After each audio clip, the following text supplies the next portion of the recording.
안녕하세요. 저는 구독자 100만 명의 유튜버 리웨이입니다. 여러분, 혹시 한국 여권이 전 세계에서 몇 위인지 아세요? 놀랍게도 세계 2위예요. 190개국을 비자 없이 갈 수 있습니다. 정말 대단하죠? 그런데 오늘 제가 들려드릴 이야기는 중국인인 제가 직접 경험한 여권 파워의 현실에 대한 충격적인 이야기예요. 정말 믿기 어려운 이야기를 하나 들려드리려고 해요. 어떤 분들은 이 영상을 보시고 나서 완전히 충격을 받으실 수도 있어요. 아니, 솔직히 말씀드리면 제가 직접 겪고도 한동안 받아들이기 어려웠거든요. 이게 말이 돼? 저 같은 아시아 사람인데? 이런 생각이 머릿속을 계속 맴돌았어요. 정말 세상이 뒤바뀌는 듯한 느낌이었습니다. 한국이 자랑스럽다면 구독과 좋아요로 응원 부탁드립니다. 그럼 이야기 시작하겠습니다. 영국 유학 첫날이었어요. 히드로 공항에 도착해서 입국 심사를 받으려고 줄을 섰는데 정말 기가 막힌 광경을 목격했습니다. 제 오른쪽에는 50m가 넘게 늘어진 긴 줄이 있었어요. 거기에 제가 서 있었죠. 그런데 왼쪽을 보니까 5명도 안 되는 짧은 줄이 있더라고요. 저기는 뭐지? 궁금해서 자세히 보니까 그 짧은 줄에는 한국 여권을 든 사람들이 서 있었어요. 같은 아시아 사람들인데 말이에요. 잠깐 이상한데? 처음엔 그냥 우연이겠거니 했어요. 아마 저들은 다른 종류의 비자를 받았거나 아니면 특별한 프로그램에 참여하는 사람들이겠거니 생각했죠. 하지만 계속 지켜보니까 정말 이상했어요. 한국 여권, 일본 여권을 가진 사람들은 금세 통과하는데 제가 있는 줄은 꼼짝도 안 하더라고요. 1시간이 넘게 기다리면서 보니까 옆줄 사람들은 벌써 서너 번이나 바뀌었어요. 그런데 저희 줄은 여전히 그 자리에 있었죠. 도대체 뭐가 다른 거야? 결국 제 차례가 와서 입국 심사를 받는데 심사관이 제 여권을 보더니 이것저것 질문을 하기 시작했어요. 영국에 온 목적이 뭔가요? 어느 대학에 다닐 예정인가요? 학비는 누가 지불하나요? 영국에 아는 사람이 있나요? 질문이 끝이 없었어요. 한국 여권을 든 사람은 그냥 도장만 쾅 찍고 통과했는데 저는 10분 가까이 신문을 당했습니다. 드디어 기숙사에 도착해서 제일 먼저 한 일이 뭔지 아세요? 바로 인터넷 검색이었어요. 여권 파워, 여권 순위. 이런 키워드로 검색해봤더니 정말 놀라운 사실을 발견했습니다. 헨리 패스포트 지수라는 게 있더라고요. 이게 뭐냐면 각 나라 여권으로 비자 없이 갈 수 있는 나라의 수를 순위로 매긴 거예요. 첫 번째가 싱가포르였어요. 무려 193개국을 비자 없이 갈 수 있다고 하더라고요. 그 다음이 한국이 190개국이었어요. 그럼 중국은? 제 손가락이 떨리면서 스크롤을 내렸어요. 중국은 83개국, 세계 60위였습니다. 이게 말이 돼? 중국이 세계 제2위 경제대국인데 여권 파워는 60위라고요? 처음엔 잘못된 정보인 줄 알았어요. 다른 사이트도 찾아보고 영어로도 검색해보고 심지어 중국어로도 찾아봤어요. 하지만 결과는 다 똑같았습니다. 그때 정말 머릿속이 하얗게 되었어요. 지금까지 제가 알고 있던 상식이 완전히 무너지는 느낌이었거든요. GDP로는 세계 2위인데 여권으로는 60위. 이게 도대체 어떻게 된 일인지 이해가 안 갔어요. 룸메이트인 한국 친구가 들어오더라고요. 야, 너 뭐 해? 여권 순위 보고 있어. 여권 순위. 그게 뭔데? 우리 여권으로 비자 없이 갈 수 있는 나라 수 순위 같은 거야. 한국 친구는 별로 관심 없어 하더라고요. 당연하죠. 한국 여권은 세계 2위니까 궁금할 게 없었을 거예요. 하지만 저는 달랐어요. 이 차이의 원인을 꼭 알아내고 싶었습니다. 그날 밤 잠이 안 와서 계속 생각해봤어요. 알고 보니까 이 순위가 단순히 경제력만으로 결정되는 게 아니더라고요. 한국을 예로 들어보면 한국은 GDP 세계 10위 안에 들어가잖아요. 그런데 여권 파워는 2위예요. 경제 순위보다 훨씬 높은 거죠. 반대로 중국은 GDP 2위인데 여권은 60위니까 경제 순위와 여권 순위가 완전히 다른 거였어요. 그럼 도대체 뭐가 이 차이를 만드는 걸까요? 그럼 뭐가 이 차이를 만드는 걸까? 더 깊이 파고들어 봤더니 정말 복잡한 요소들이 영향을 미치더라고요. 첫 번째는 국제관계였어요. 다른 나라들과 얼마나 좋은 관계를 맺고 있느냐가 중요한 거죠. 한국 같은 경우는 전 세계적으로 우호적인 관계를 맺고 있는 나라가 많다 보니 비자 면제 협정을 맺은 국가가 많은 거예요. 두 번째는 정치적 안정성이었습니다. 민주주의 지수나 정치 자유도 같은 것들이 영향을 미치는 거더라고요. 세 번째가 정말 놀라웠는데 바로 소프트 파워였어요. 문화적 영향력 말이에요. K-팝, 한국 드라마, 한국 영화. 이런 것들이 한국에 대한 호감도를 높이고 그것이 여권 파워로 이어지는 거였어요. 네 번째는 치안과 안전도였습니다. 해당 국가 국민들이 다른 나라에 가서 문제를 일으킬 가능성이 낮다고 판단되면 비자를 면제해주는 거죠. 다섯 번째는 경제적 안정성이었어요. 국민들이 불법 체류할 가능성이 낮다고 보면 입국을 쉽게 허용하는 거였습니다. 이 모든 걸 종합해보니까 여권 파워는 그 나라의 종합적인 국력과 신뢰도를 보여주는 지표인 거였어요. 단순히 경제만 잘한다고 되는 게 아니라 정치, 문화, 사회 모든 분야가 균형 있게 발전해야 하는 거죠. 룸메이트 한국 친구가 들어왔어요. 야, 너 아직도 그거 보고 있어? 응, 정말 신기해. 너희 나라 여권이 이렇게 파워풀한 줄 몰랐어. 뭐가 그렇게 대단해? 너는 여행 갈 때 비자 신청 안 해도 되잖아. 그게 얼마나 자유로운 건지 몰라. 한국 친구는 별로 실감하지 못하는 것 같았어요. 태어날 때부터 그런 자유를 누려왔으니까 당연하게 생각하는 거죠. 하지만 저에게는 정말 부러운 일이었습니다. 그날 밤 정말 많은 생각을 했어요. 지금까지 제가 중국의 경제 발전만 보고 자부심을 가졌는데 실제로는 아직 부족한 부분이 많다는 걸 깨달았거든요. 특히 인상적이었던 건 한국이 경제 규모로는 중국보다 훨씬 작지만 전 세계적으로 받는 신뢰와 호감도는 훨씬 높다는 점이었어요. 그리고 그것이 바로 여권 파워로 나타나는 거였습니다. 이때부터 저는 정말 궁금해졌어요. 실제로 이 차이가 일상생활에서 어떻게 나타날까? 한국 여권을 가진 사람들은 정말 다른 대우를 받을까? 이런 궁금증이 점점 커져갔습니다. 영국 생활 한 달이 지나면서 점점 외로움이 밀려왔어요. 새로운 환경에 적응하는 것도 쉽지 않았고 문화적 차이를 느끼는 일들이 많았거든요. 그래서 주말에 런던 차이나타운에 가보기로 했습니다. 거기 가면 좀 편할까? 중국 음식도 먹고 중국어도 들을 수 있을 거라는 기대를 가지고 갔어요. 중국인으로서 고향의 냄새를 맡고 싶었거든요. 지하철에서 내려서 차이나타운 입구에 도착했는데 뭔가 이상했어요. 분명히 차이나타운인데 간판의 절반 정도가 한국어더라고요. 여기가 정말 차이나타운 맞나? 한국어로 된 간판들이 여기저기 보였어요. 한국 식당, 한국 카페, 심지어 한국 화장품 가게까지 있었습니다. 중국 간판보다 한국 간판이 더 눈에 띄는 느낌이었어요. 더 놀라운 건 그 다음이었어요. 거리를 걸어다니면서 보니까 사람들이 가장 많이 줄을 서 있는 곳이 중국 식당이 아니었어요. 바로 한국 치킨집이었습니다. 뭐지? 여기 차이나타운 아니야? 정말 신기해서 그 치킨집 앞에서 잠깐 서서 관찰해봤어요. 줄을 서 있는 사람들을 보니까 정말 다양했어요. 백인, 흑인, 인도인, 아랍인. 거의 유엔 총회 같았습니다. 호기심이 생겨서 줄에 서 있는 젊은 백인 여성에게 말을 걸어봤어요. 실례지만 이 치킨집이 그렇게 유명한가요? 아, 네. 이거 한국 치킨이에요. 정말 맛있어요. 한국 음식을 어떻게 알게 되셨어요? BTS 때문에 한국에 관심 갖게 됐거든요. 그래서 한국 음식도 먹어보게 되고 옆에 서 있던 흑인 남성도 대화에 끼어들었어요. 저도 처음엔 K-파프 때문이었는데 이제는 한국 드라마도 보고 한국 문화 전반에 관심이 많아요. 정말 놀라웠어요. 차이나타운에서 한국 문화에 대해 이야기하는 외국인들을 보다니. 그때 옆에 있던 인도인 친구가 말했어요. 한국 문화가 정말 쿨하잖아요. 음악도 그렇고 드라마도 그렇고. 그래서 한국 음식도 궁금해서 먹어보게 되는 거예요. 저는 정말 충격이었어요. 제가 중국인으로서 위안을 찾으러 온 차이나타운에서 한국 문화의 영향력을 이렇게 직접 목격하게 될 줄은 몰랐거든요. 더 신기한 건 실제로 중국 식당들도 많았는데 그곳들은 상대적으로 한산했다는 점이었어요. 물론 중국 음식을 좋아하는 사람들도 있었지만 한국 관련 가게들의 인기에는 못 미치는 것 같았습니다.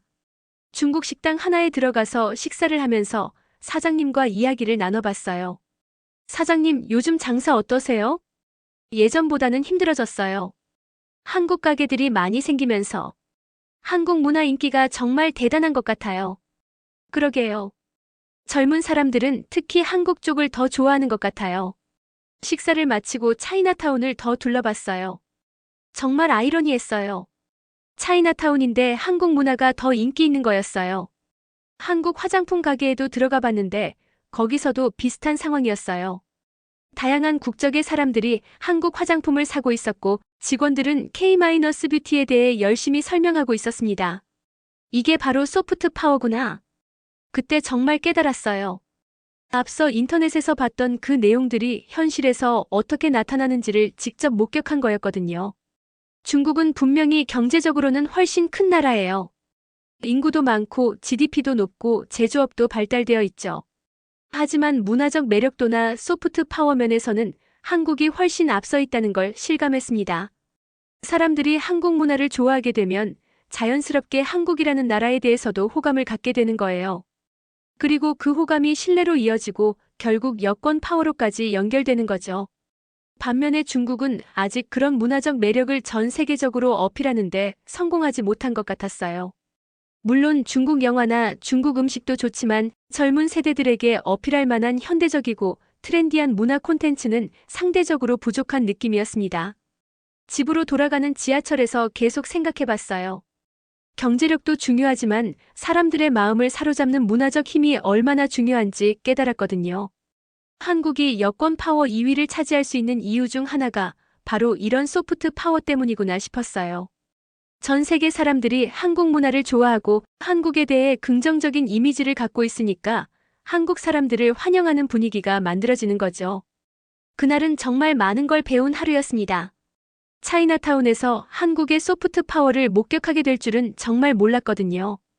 학기 말이 다가오면서 친구들과 송별 파티를 계획하게 되었어요.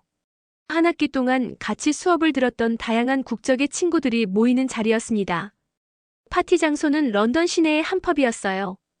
분위기도 좋고 사람들도 많아서 이야기하기 좋은 곳이었거든요. 저희는 큰 테이블에 둘러앉아서 맥주를 마시면서 이런저런 이야기를 나누고 있었어요. 그때 룸메이트인 민수가 갑자기 재미있는 제안을 했어요. 야, 우리 오늘 좀 특별한 거 해보자. 뭔데? 여권 바꿔서 놀아보는 거야. 처음엔 무슨 말인지 이해가 안 갔어요. 여권을 바꾼다고? 응, 오늘 하루만 서로 다른 나라 사람인 척 하는 거야. 너는 한국 사람이고 나는 중국 사람인 척 말이야. 정말 기발한 아이디어였어요. 솔직히 호기심이 생겼거든요. 과연 사람들이 저를 한국 사람이라고 생각하면 어떤 반응을 보일까? 반대로 민수가 중국 사람이라고 하면 어떨까? 재미있겠네. 한번 해보자. 좋아. 그럼 규칙을 정해보자. 민수가 제안한 규칙은 간단했어요.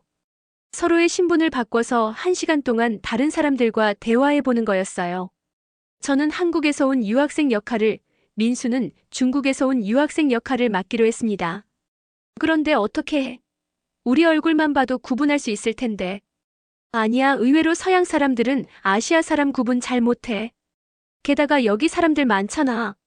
우리가 먼저 말하지 않으면 모를 거야. 생각해보니 맞는 말이었어요. 실제로 제가 여기서 만난 외국인들 중에는 중국인인지, 한국인인지 일본인인지 구분하지 못하는 사람들이 많았거든요. 그럼 시작해보자. 먼저 제가 실험을 해보기로 했어요. 바 카운터 쪽으로 가서 맥주를 주문하면서 옆에 서 있던 영국인 남성과 대화를 시작했습니다. 안녕하세요. 혹시 여기 처음이세요? 아니요, 가끔 와요. 학생이신가요? 네, 한국에서 온 유학생이에요. 그 순간 정말 놀라운 일이 일어났어요. 그 남성의 표정이 확 달라지더라고요. 오, 한국이요? 정말 멋진 나라네요. 감사합니다. 혹시 BTS 좋아하세요? 제 딸이 BTS 엄청 좋아해요. 대화가 자연스럽게 K-팝으로 이어졌어요. 그분은 딸 때문에 한국 문화에 관심이 생겼다고 하더라고요. 심지어 한국 드라마도 몇 개 봤다고 했습니다. 한국 음식도 좋아해요. 김치찌개 정말 맛있더라고요. 오, 김치찌개도 아시는군요. 네, 한국 식당에서 먹어봤는데 정말 좋았어요. 대화가 정말 자연스럽고 친근하게 흘러갔어요. 그분은 한국에 대해 정말 긍정적인 이미지를 가지고 있었고 저를 한국 사람이라고 생각하니까 더욱 친근하게 대해주는 느낌이었습니다. 20분 정도 대화를 나눈 후에 자리로 돌아왔어요. 이번에는 민수 차례였습니다. 민수는 다른 테이블에 앉아있던 젊은 여성들에게 다가갔어요. 저는 멀리서 지켜봤는데 민수가 자신을 중국에서 온 유학생이라고 소개하는 게 들렸습니다. 그런데 분위기가 확실히 달랐어요. 제가 받았던 반응과는 완전히 다른 느낌이었거든요. 민수가 중국에서 왔다고 하자 그 여성들은 약간 경계하는 듯한 표정을 지었어요. 대화도 어색하게 진행되는 것 같았고요. 중국 어디에서 오셨어요? 베이징이요. 아, 네. 대화가 계속 이어지지 않더라고요. 뭔가 어색한 침묵이 흘렀고 결국 민수는 10분도 안 되어서 돌아왔습니다. 어떻게 됐어? 완전 다르네. 진짜로. 뭐가 어떻게 다른데? 분위기 자체가 다르더라. 약간 경계하는 느낌? 민수의 표정이 좀 복잡해 보였어요. 아마 제가 받았던 따뜻한 반응과 비교되어서 더 그런 것 같았습니다. 그럼 이번엔 바꿔서 해보자. 이번에는 민수가 한국 사람 역할을, 제가 중국 사람 역할을 맡기로 했어요. 민수는 바텐더와 대화를 시작했어요. 자신이 한국에서 왔다고 소개하자마자 바텐더의 반응이 완전히 달라졌습니다. 한국이요? 와, 멋지네요. 한국 드라마 엄청 좋아해요. 바텐더는 한국 드라마 이야기를 꺼내더니 심지어 소주 한 잔을 서비스로 줬어요. 이거 한국 소주예요. 한국 분이시니까 서비스로 드릴게요. 정말 놀라웠어요. 똑같은 아시아 사람인데 한국 사람이라고 하니까 완전히 다른 대우를 받는 거였어요. 이번에는 제 차례였습니다. 저는 다른 그룹의 사람들에게 다가가서 중국에서 온 유학생이라고 소개했어요. 반응은 예상했던 대로였어요. 사람들이 약간 거리감을 두는 느낌이었고 대화도 형식적으로 흘러갔습니다. 정치적인 질문들도 받았어요. 중국 정부에 대해서는 어떻게 생각하세요? 홍콩 상황은 어떻게 보세요? 이런 질문들은 한국 사람이라고 했을 때는 전혀 받지 않았던 거였어요. 분명히 같은 저인데 국적만 바뀌었을 뿐인데 사람들의 반응이 이렇게 다를 수 있다는 게 정말 충격적이었습니다. 실험을 마치고 테이블로 돌아와서 민수와 경험을 나누어 봤어요. 둘 다 정말 많은 걸 느꼈거든요. 진짜 신기하네. 같은 사람인데 국적만 바뀌어도 이렇게 다르게 대해주다니. 민수도 저와 비슷한 경험을 했다고 했어요. 한국 사람이라고 소개했을 때와 중국 사람이라고 했을 때의 반응이 완전히 달랐다는 거죠. 너 한국 사람이라고 했을 때 받았던 반응 말해봐. 민수가 경험을 자세히 들려줬어요. 바텐더뿐만 아니라 다른 손님들도 한국이라고 하면 확실히 관심을 보이더라고요. 어떤 여성은 한국 화장품에 대해 물어보기도 하고 또 다른 남성은 한국 음식 맛집을 추천해달라고 하기도 했다고 합니다. 그리고 분위기 자체가 따뜻했어. 마치 친구를 대하는 것 같은 느낌? 반면에 제가 중국 사람이라고 했을 때는 정말 달랐어요. 사람들이 확실히 조심스러워하는 분위기였거든요. 어떤 사람은 중국의 인권 문제에 대해서 물어보기도 했고 또 다른 사람은 중국 정부의 정책에 대해서 어떻게 생각하느냐고 묻기도 했습니다. 개인적인 이야기보다는 정치적이고 민감한 주제들이 더 많이 나왔어요. 정말 신기한 건 사람들이 나를 개인으로 보는 게 아니라 그 나라의 대표로 보는 것 같았어. 민수 말이 맞았어요. 중국 사람이라고 하니까 사람들이 저를 리웨이라는 개인으로 보는 게 아니라 중국이라는 나라를 대표하는 사람으로 보는 느낌이었거든요. 그럼 다른 사람들도 실험해보자. 우리 테이블에는 다양한 국적의 친구들이 있었어요. 인도에서 온 라즈, 나이지리아에서 온 아데, 브라질에서 온 카를로스까지. 모두에게 이 실험을 제안해봤습니다. 정말 재미있겠네. 나도 해볼래. 라즈가 가장 먼저 관심을 보였어요. 라즈는 인도 사람이라고 소개하는 대신 일본 사람이라고 해보기로 했습니다. 결과는 정말 놀라웠어요. 라즈가 일본에서 왔다고 하자 사람들의 반응이 확실히 긍정적이었어요. 일본 문화, 일본 음식, 심지어 애니메이션에 대해서도 이야기가 나왔습니다. 일본 정말 가보고 싶어요. 교토 벚꽃이 정말 아름답다면서요? 스시 정말 좋아해요. 일본 가면 진짜 스시 먹어보고 싶어요. 같은 라즈인데 인도 사람이라고 했을 때와는 완전히 다른 반응이었어요. 아데도 실험에 참여했습니다. 아대는 자신을 나이지리아 사람 대신 한국 사람이라고 소개해봤어요. 한국에서 오셨어요? 와, 정말 멋지네요. 비록 아대의 외모가 명백히 아프리카계였지만 사람들은 한국이라는 단어에 반응했어요. 한국에 정착한 외국인이거나 한국계 입양인 정도로 생각하는 것 같았습니다. 카를로스는 반대로 실험해봤어요. 자신을 브라질 사람 대신 중국 사람이라고 소개했는데 역시 사람들의 반응이 조심스러워지더라고요. 1시간 동안 이런 실험을 계속해본 결과 정말 명확한 패턴을 발견할 수 있었어요. 한국이나 일본이라고 하면 사람들이 확실히 긍정적으로 반응했어요. 문화적 호기심을 보이고 친근하게 다가왔습니다. 개인적이고 가벼운 주제들로 대화가 이어졌어요. 반면에 중국이라고 하면 사람들이 조심스러워했어요. 정치적인 질문들이 많이 나왔고 개인보다는 국가에 대한 이야기가 더 많았습니다. 이게 바로 여권 파워의 현실이구나. 정말 충격적이었어요. 단순히 숫자로만 봤던 여권 순위가 실제 일상에서 이렇게 구체적으로 나타날 줄은 몰랐거든요.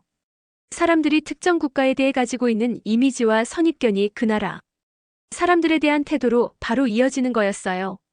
그리고 그것이 결국 여권 파워로 나타나는 거죠.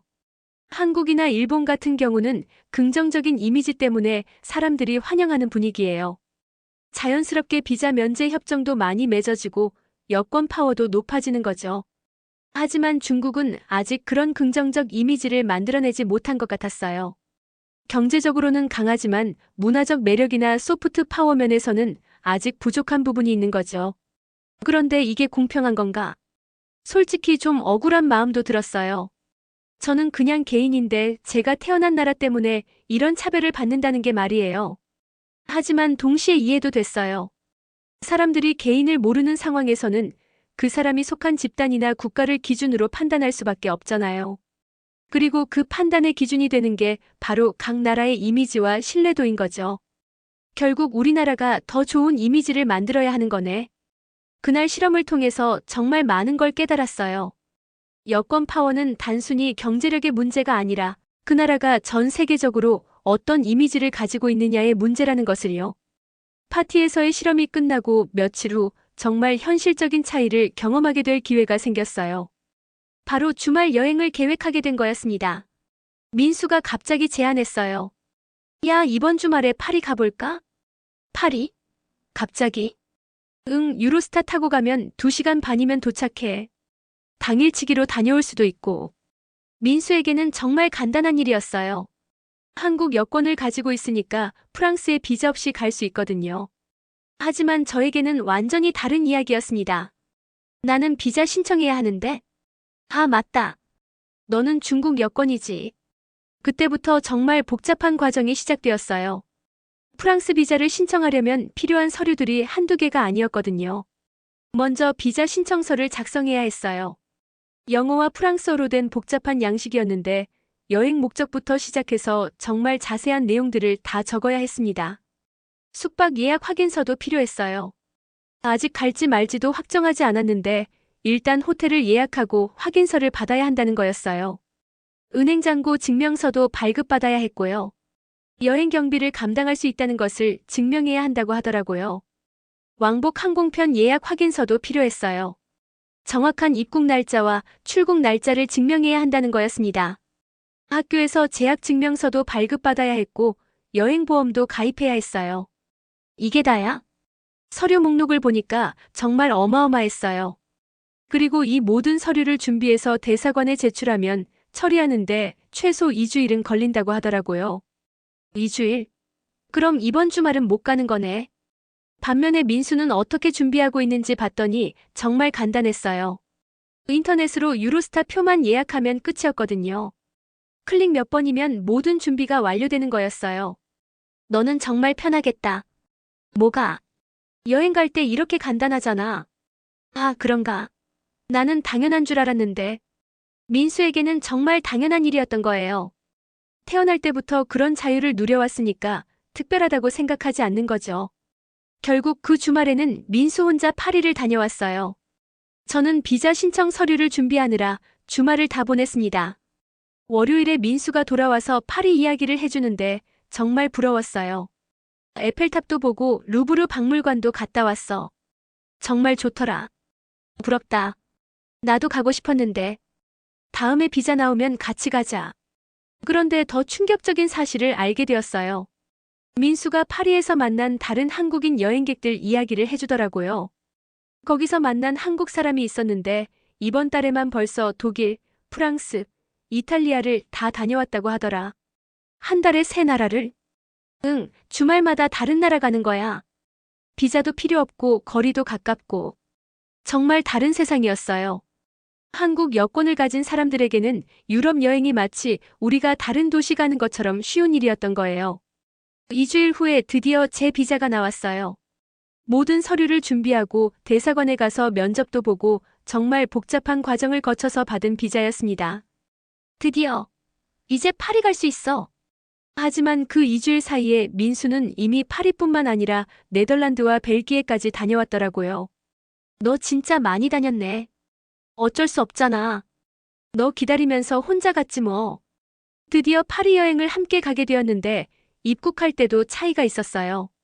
유로스타를 타고 파리에 도착해서 입국 심사를 받을 때 민수는 여권만 보여주고 바로 통과했어요.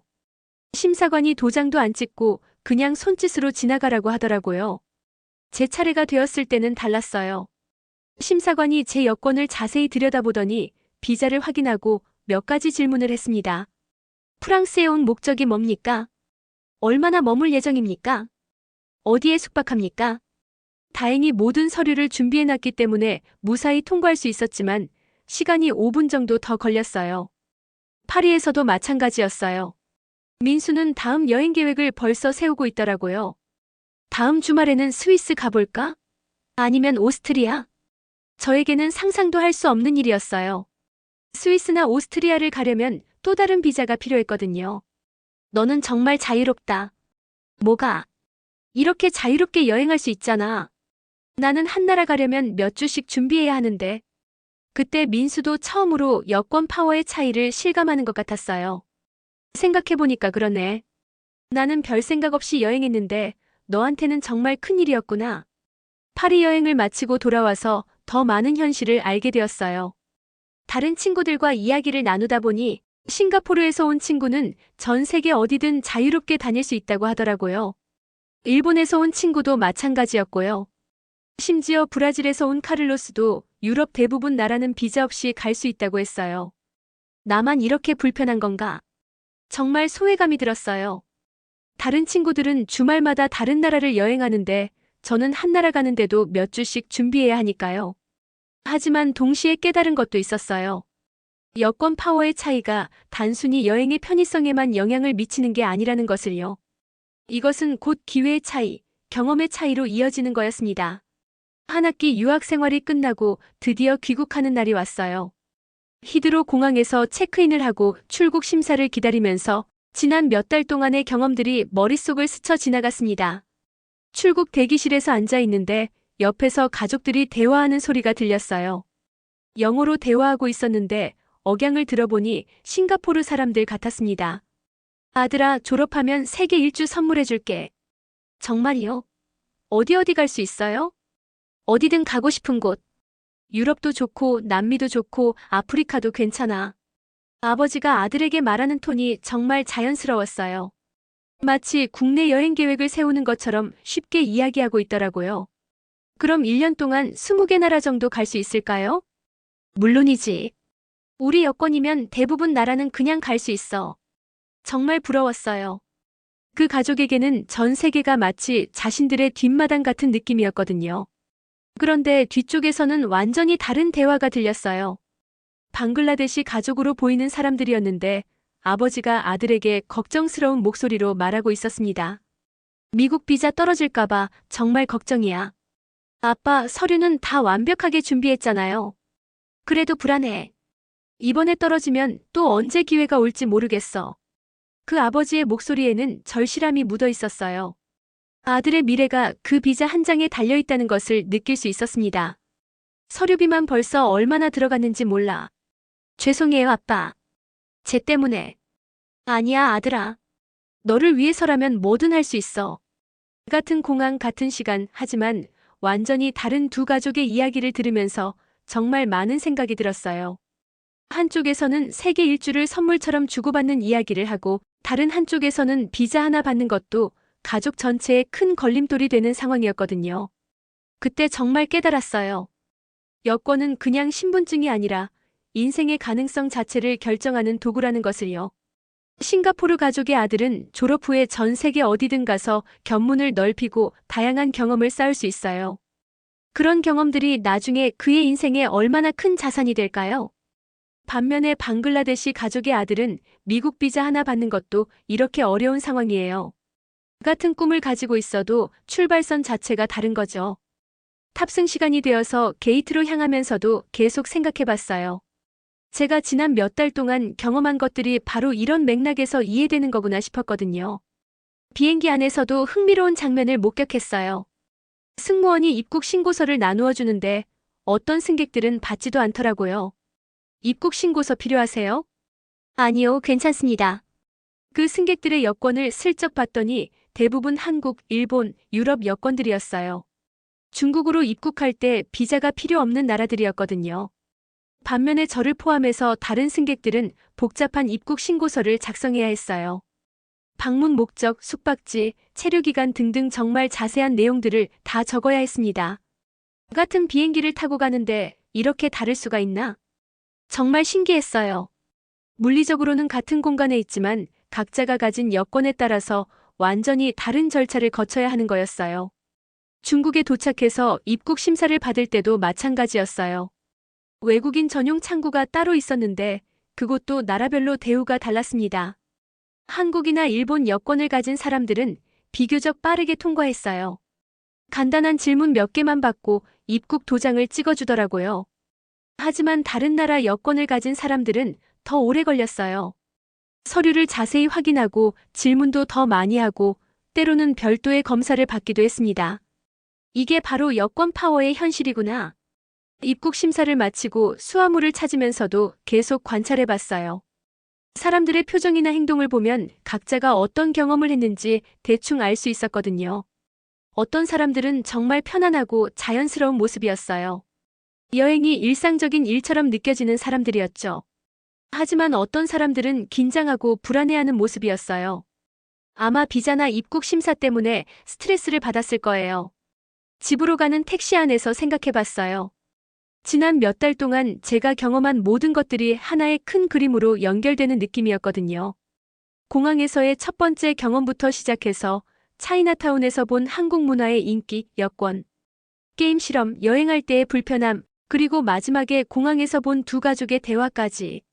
모든 것이 하나의 메시지를 전달하고 있었어요. 여권은 단순한 신분증이 아니라 그 사람의 인생 난이도를 결정하는 설정값 같은 거라는 것을요. 어떤 여권을 가지고 태어나느냐에 따라서 그 사람이 접할 수 있는 기회의 범위가 완전히 달라지는 거였어요. 여행의 자유도 다르고 사람들의 반응도 다르고 심지어 꿈을 실현할 수 있는 가능성도 달라지는 거죠. 집에 돌아와서 지난 몇 달간의 경험을 정리하면서 정말 많은 것을 깨달았습니다. 처음에는 단순히 공항에서의 줄 서기 차이로 시작된 호기심이었는데 결국에는 국가의 진짜 힘이 무엇인지에 대한 깊은 성찰로 이어졌어요. 가장 큰 깨달음은 경제력만으로는 부족하다는 것이었습니다. 중국이 세계 2위의 경제대국이지만 여권 파워는 60이라는 현실이 그것을 보여주었죠. GDP나 제조업 생산량 같은 하드 파워만으로는 진짜 국력을 만들 수 없다는 걸 알았어요. 진짜 중요한 건 소프트 파워였습니다. 문화적 매력, 국제사회에서의 신뢰도, 그리고 사람들이 그 나라에 대해 갖는 호감도가 실제로는 더 큰 영향을 미치는 거였어요. 한국을 보면 정말 놀라워요. 경제 규모로는 세계 10위 안에 들어가는데 여권 파워는 2위예요. 이게 바로 소프트 파워의 힘인 거죠. K-파프, 한국 드라마, 한국 영화, 한국 음식. 이런 문화 콘텐츠들이 전 세계 사람들의 마음을 사로잡았고 그것이 한국에 대한 긍정적 이미지로 이어진 거예요. 차이나타운에서 본 광경이 그것을 잘 보여줬죠. 중국의 전통적인 차이나타운에서 한국 문화가 더 인기 있는 모습을 보면서 문화의 힘이 얼마나 강력한지 실감했습니다. 여권 게임 실험을 통해서도 확인할 수 있었어요. 같은 사람이라도 한국 사람이라고 하면 사람들이 친근하게 대해주고 중국 사람이라고 하면 조심스러워하는 반응을 보였거든요. 이것이 바로 각 나라의 이미지가 개인에게 미치는 영향이었어요. 하지만 이런 현실을 받아들이면서도 희망적인 부분들도 봤습니다. 변화는 이미 시작되고 있어요. 최근 몇 년 동안 중국의 문화 콘텐츠도 점점 주목받고 있어요. 중국 영화들이 국제영화제에서 상을 받기도 하고 중국 음악이나 패션도 세계적으로 알려지기 시작했거든요. 특히 젊은 세대들이 만들어내는 문화적 변화가 인상적이었어요. 기존의 틀에 얽매이지 않고 세계적으로 통용될 수 있는 새로운 콘텐츠들을 만들어내고 있더라고요. 교육 수준도 높아지고 있고 국제적 감각을 가진 인재들도 많아지고 있어요. 이런 변화들이 축적되면 언젠가는 중국의 이미지도 바뀔 수 있을 거라고 생각해요. 하지만 그 변화를 만들어내는 건 결국 우리 세대의 몫이라는 걸 깨달았습니다. 정부나 기업이 할 수 있는 일도 있지만 개인 한 명 한 명이 해외에서 보여주는 모습들이 모여서 국가의 이미지를 만들어가는 거거든요. 제가 영국에서 만난 사람들도 그랬어요. 저를 통해서 중국에 대한 새로운 인상을 갖게 되는 경우들이 있었거든요. 처음에는 조심스러워하던 사람들도 저와 개인적으로 친해지면서 중국에 대한 생각이 바뀌는 모습을 봤어요. 아, 중국 사람들도 우리와 별로 다르지 않구나. 생각보다 개방적이고 친근하네. 이런 반응들을 보면서 개인의 역할이 얼마나 중요한지 알 수 있었어요. 앞으로 우리가 해야 할 일들이 명확해졌습니다. 첫째, 더 좋은 문화 콘텐츠를 만들어내야 해요. 전 세계 사람들이 공감할 수 있고 매력적으로 느낄 수 있는 콘텐츠들 말이에요. 한국이 K-팝과 드라마로 성공한 것처럼 중국도 우리만의 독특하고 매력적인 문화를 세계에 알려야 합니다. 둘째, 국제사회에서의 신뢰를 쌓아가야 해요. 투명하고 개방적인 모습을 보여주고 다른 나라들과 상생할 수 있는 관계를 만들어가야 하죠. 셋째, 개인 차원에서도 더 나은 모습을 보여야 해요. 해외에 나갔을 때 예의 바르고 교양 있는 모습을 보여주고 중국에 대한 긍정적인 인상을 심어주어야 합니다. 이런 변화들이 하루아침에 이루어질 수는 없어요. 아마 10년, 20년이 걸릴지도 모르죠. 하지만 중요한 건 지금부터 시작하는 거예요. 한국도 지금의 위치에 오르기까지 오랜 시간이 걸렸어요. 1970년대, 80년대만 해도 한국의 국제적 위상은 지금과 완전히 달랐거든요. 하지만 꾸준한 노력과 변화를 통해서 지금의 모습을 만들어낸 거죠. 중국도 충분히 그런 변화를 만들어낼 수 있다고 생각해요. 우리에게는 5천년의 역사와 문화가 있고 14억 명의 인구가 있고 무한한 가능성이 있어요. 지금은 비록 여권 파워가 60위일지라도 언젠가는 한국이나 일본처럼 상위권에 올라갈 수 있을 거예요. 그리고 그 변화를 만들어내는 주역이 바로 우리 세대가 될 거라고 확신합니다. 영국에서의 경험을 통해 정말 많은 걸 배웠어요. 여권 파워라는 것이 단순히 여행의 편의성만을 의미하는 게 아니라 그 나라의 종합적인 매력과 신뢰도를 보여주는 지표라는 것을요. 그리고 그 지표를 높이는 것은 결국 우리 모두의 노력에 달려있다는 것도 깨달았습니다. 정부의 정책도 중요하지만 개인 한 명, 한 명이 세계 무대에서 보여주는 모습들이 모여서 국가의 이미지를 만들어가는 거니까요. 언젠가 중국 여권도 전 세계에서 환영받는 날이 올 거라고 믿어요. 그리고 그날이 오기까지 저도 제가 할 수 있는 일들을 계속해서 해나가겠습니다. 오늘의 사연은 여기까지입니다. 재미있게 보셨다면 구독과 좋아요로 응원 부탁드립니다. 감사합니다.